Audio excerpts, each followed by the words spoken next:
I know we've moved from the beginning of establishment of the Commission of Inquiry, but this speaking on letters of appointment, it's making me go back to the letters of appointment for the commissioners. The commissioners were not given TORs according to the testimony of the chair of the commission. What they had were the letters and the legal notice. However, in the letters or the letter addressed to the chair, there's a mention of a TOR, that the TOR is attached. And now, when questioned before this committee, the chair did mention that he did not receive a TOR.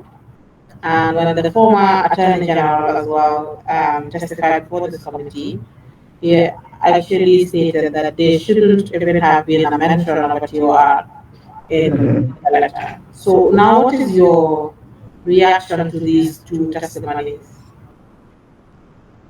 My take is that I believe that when the commissioners received their letters of appointment, it was accompanied by legal notice. Each of them was given a copy of the legal notice.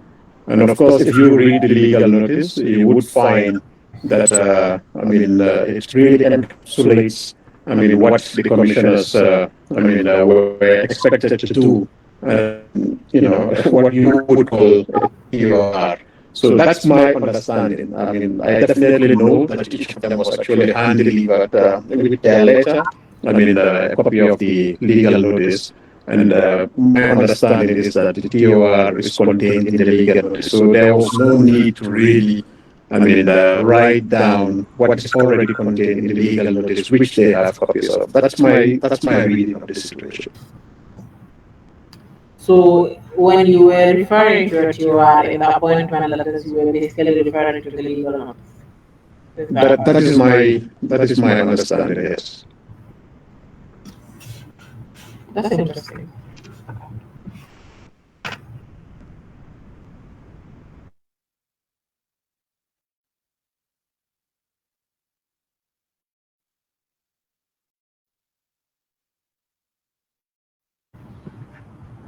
Prior to the second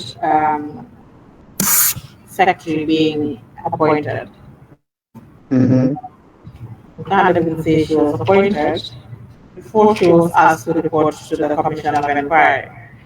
Did you ever learn about any issues that the first secretary had at the commission, or issues that led to his dismissal or the termination of his appointment? Yes, I was briefed by the Attorney General. The former secretary had issues. In their working relationship with the lead counsel and the commissioners, and that he actually had a meeting. I was not present at that meeting. He had a meeting with the commissioners and the lead counsel, at which meeting, they indicated that they will not be able to work, with the former secretary. And subsequent to that, he had engaged, the Attorney General had engaged the secretary, then secretary to basically, put the issue to him that in the light of the breakdown of the working relationship between him and the commissioners and the lead counsel, it was better for him to resign because his position was not tenable. And that the former secretary refused, the proposal to resign. And as a result, he had to brief his boss, the president, who was the appointing authority, and a decision was made to relieve him of his appointment as secretary. That's what I know about the situation. That's fine. Now the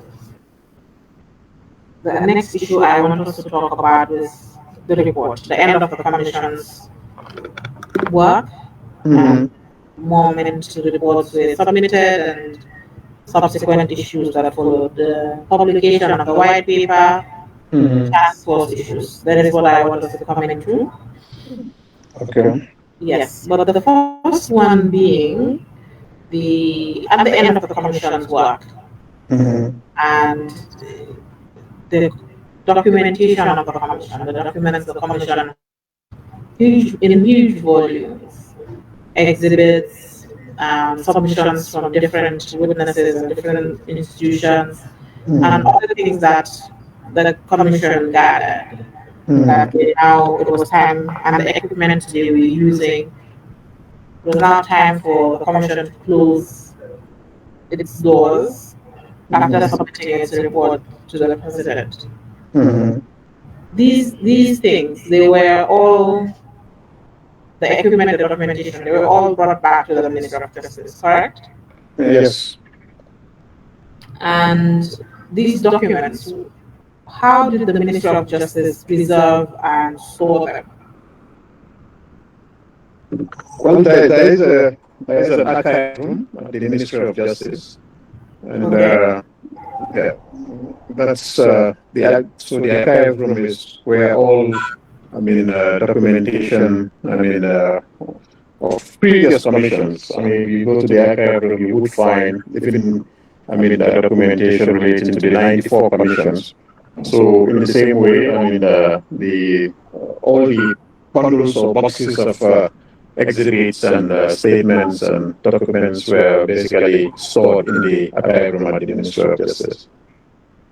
So if there's any documentation that anyone would ever need with regards to the Commission of Inquiry, they are at the Ministry of Justice.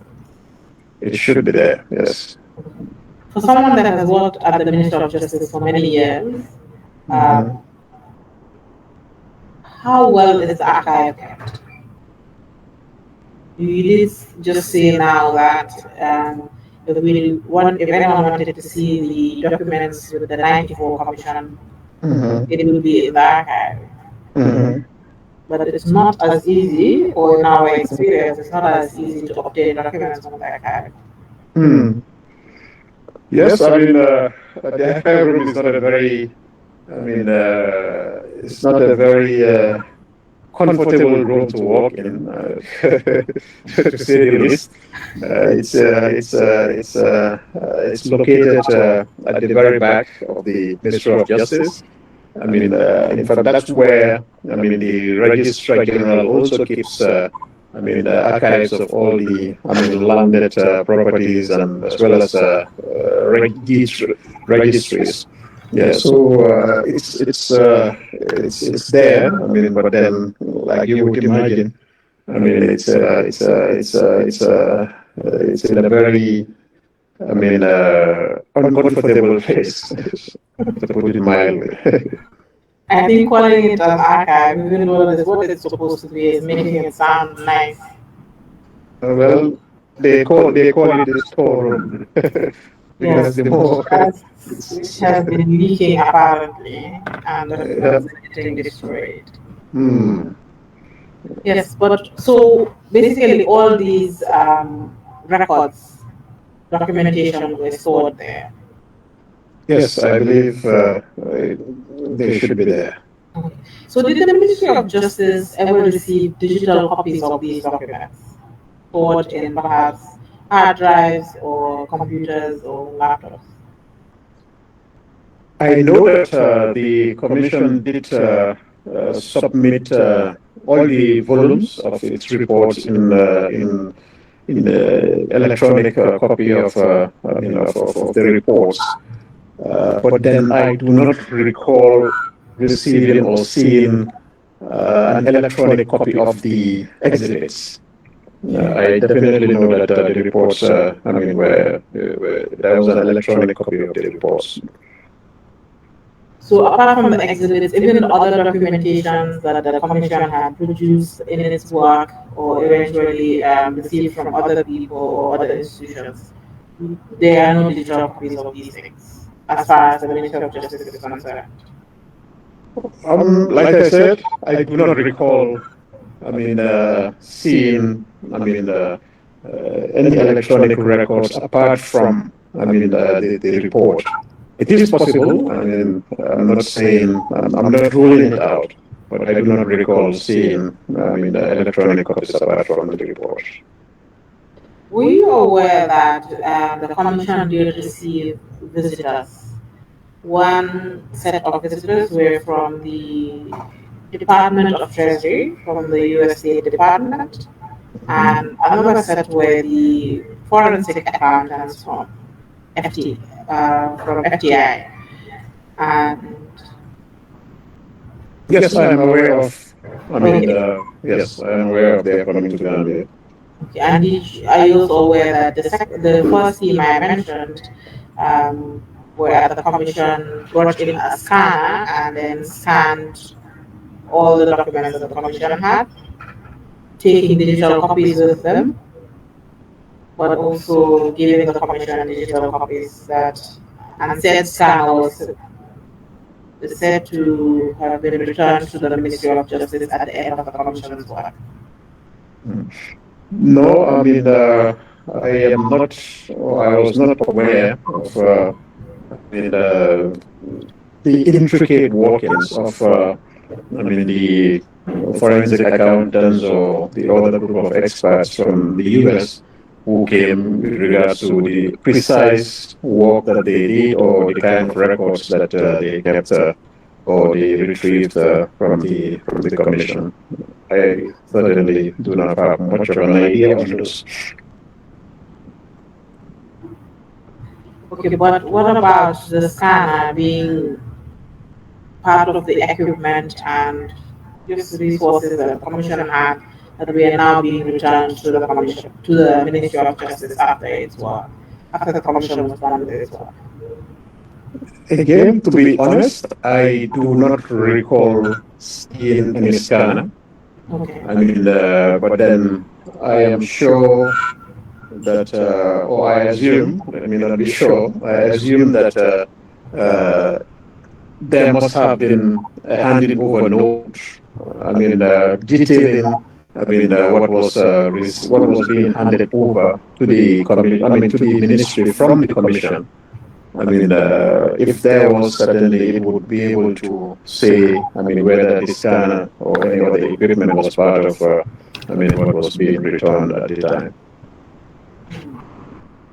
Well, unfortunately, we've not been, as part of the document submitted, we've not seen a handing over note of detailing equipment and documentation or whatever it is that the commission had in its custody back to the Ministry of Justice, aside from a few items that were handed over by the Secretary to you. Okay. But then there must have been testimony that the scanner was handed over to the ministry, I believe. Well, unfortunately, the scanner is something that we know was given to the commission, but somehow, like you, no one is able to recall properly where the scanner is exactly. Okay. Testimonies we received it should have been with the Ministry of Justice. I think Okay. it is with the Ministry of Justice. Okay. However, there's a handing over note that I would want us to discuss, which surprisingly is dated more than a year after the commission concluded its work.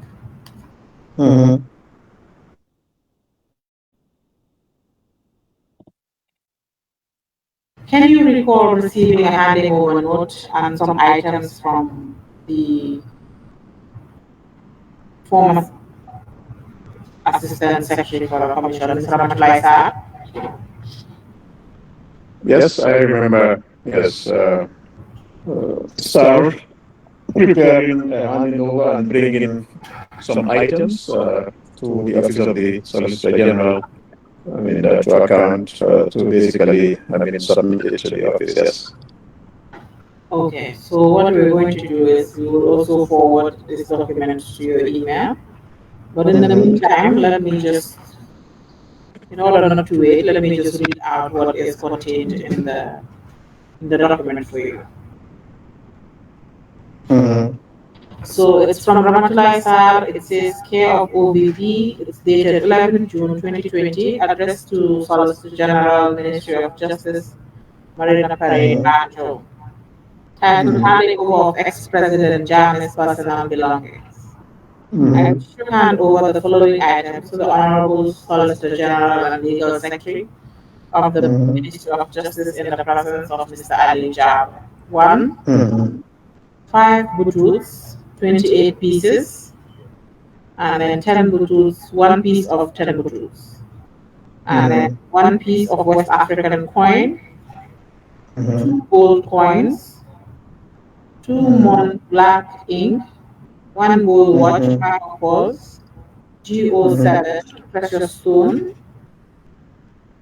2 precious metal necklace, 1 UTG medal, 1 item, iPhone, ex-president's DVDs, hijab keys, Mm-hmm. sand in bracket battery, gum petroleum hard drive. These were the items. Mm-hmm. And then the Mm-hmm. handing over note is signed by, of course, Ms. Ramaphosa Sarr, yourself, and Mr. Ali Jalo, Registrar of Companies, as the witness. Mm-hmm. Yes. So you should have That's received correct. this document by now. Yes, I remember this You animal. Yeah. remember, so these items, after, I mean, it's after a year, they were handed over to you. What did you do with these items when you received Mhm. them?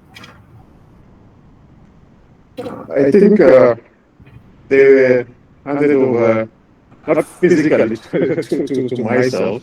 I mean, but then of course to the office of the Solicitor General, and I directed that the items be placed in the safe that was at the office of the DPS, I mean the Deputy Permanent Secretary. And so I believe the items would have been, I mean, would be still in the safe in the office of the DPS. Okay, so you directed that the items be placed in the safe. Yeah, in All the right. office of the DPS. Yeah. In the office of the DPS, and who, of course, the safe would have the key. Then who Well, had I believe. the key to the safe? Sorry. I said a safe Well, would I have mean, the key, and then who had the safe to the key after the items were put into the safe? well, naturally, I mean, the safe was under the custody of, I mean, the DPS. I mean, and so, I mean, I believe the keys would also be under the custody of, I mean, the DPS. So I do not recall any other arrangement apart from having the items properly stored in the safe. I mean, in the office of the DPS. Who was the DPS at the time? In 2020, Yes. I would not be. I'm not sure whether. I mean, the Ramatullah was still. I mean, DPS. I mean, but I would not be unless I'm guided by the record. All right. Mr. Ramatullah Sarr was at the office of the vice president at the time. Hmm. Yes. Okay. So you cannot recall who was DPS at MOJ in 2020. In 2020, no, I unless I'm guided by the record, I do not recall who replaced her as DPS in 2020. All right, that's fine. But during your time as Solicitor General, after the handing over was done and this Mhm. document was signed, Mhm. do you know whether the keys to the safe was ever handed over to any other person, or was it just to be kept by the DPS? No, I do not recall the keys being handed over to any other person. No. And ordinarily, during your time as the SG, keys of the safe were always kept by the DPS themselves? Well, I mean, the safe is in the office of the DPS. I mean, it's a general safe, basically to keep valuables. And so I would want to believe it was not specifically for these items, because this was a handful of items. I mean, it was a big safe. So clearly, I want to believe that the safe would have been, I mean, the key to the safe would have been under the custody of the DPS, who in whose office the safe was located. And when did you leave the Ministry of Justice as Solicitor General? December 2020. In December 2020. And up to the time you left in December, you did not ever authorize the movement of these items from the safe. No, not at all. Not at all. But you also never directed the DPS to hand over the keys to any staff of the Ministry of Justice. I do not recall in such direction.